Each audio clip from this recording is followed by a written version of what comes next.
Welcome to this Sahara 4 exercise.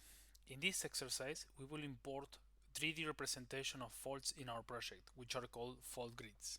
For that, let's go to our Sahara project, and here let's select Edit, Faults,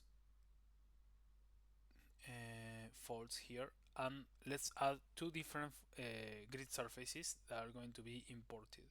We will call them Fault 1 and Fault 2. Here you can also write some comments about the different faults if you desire, but for now let's leave it blank. Let's click on save, and now we have two different fault grids that have been created. Now we have to import the information into Sahara. So for that, let's go to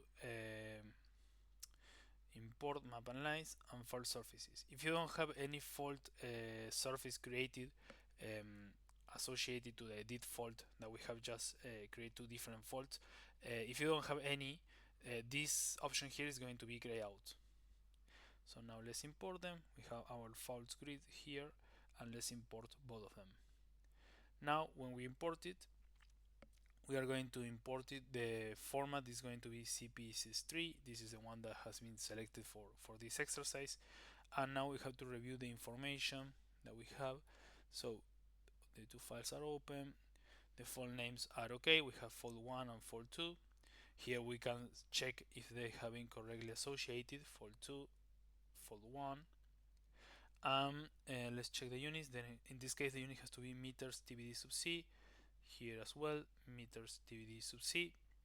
The thousand separator is okay, decimal separator as well, coordinates in meter, this is okay as well. So now we are going to import these two fault surfaces. Now we can check that both of them have been imported correctly based on this report. Now let's go to the 3D window to check on our faults surfaces. So now let's wait until the 3D graphics open. Here we are plotting the layers that are selected. Let's select layer number 7. Here I will select surface, and let's add the faults. The faults are added here in the structure submenu inside the 3D graphics by clicking here in faults and checking them. And now we have these two faults imported into our Sahara project.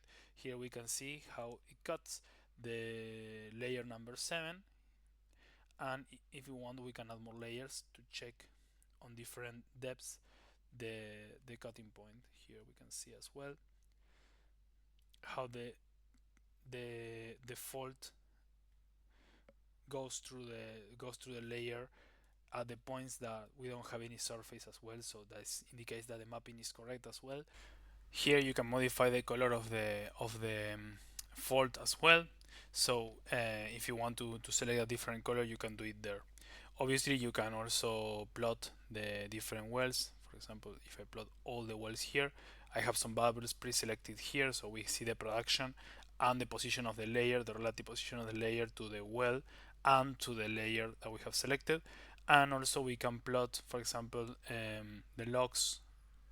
Let's do it, for example, as a curve here. So now we are seeing the different logs as well as the fault surface on all the project.